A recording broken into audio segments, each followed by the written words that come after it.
பெரும் கஷ்டம் இருக்குன்னு நினைச்சி வருத்தப்பட்டு இருந்த நீங்க கரெக்டா வந்துட்டீங்களா? கரெக்டா ஏற்காப்புல வந்துட்டீங்க சுவாமி. என்னப்பா என்ன வரும்பொழுது என்றைக்கும் வாருங்கள் வாருங்கள் என்று வரவேற்கக்கூடிய அண்ண கொடியானது எந்தவித அசைவுமையை இல்லாமல் அமைதியாகவே இருந்திருக்கிறது. இப்படி தலைவிக்கு ஒரு தொங்கி இருக்கின்றது. தலையில் முடித்து நிற்கின்றது. ஆனால் நீ என்னடா ஏதோ அரியாசனத்துக்கு இடத்தில் வருகிற வருத்தத்தோடு இருந்த நீங்க வந்துட்டீங்கன்னு சொல்லுகிறாயே. நீங்க வந்துட்டீங்கன்னு சொல்லுகிறாயே. சரதா என்ன அயோத்தியில் என்னப்பா நடந்திருக்கு? என்ன நடந்து விட்டது?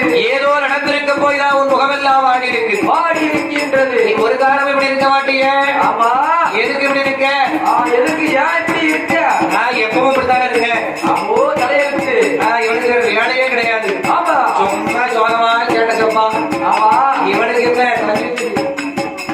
ஆனால் பார்த்தா தசரத சக்கரவர்த்தி சொல்லுகின்ற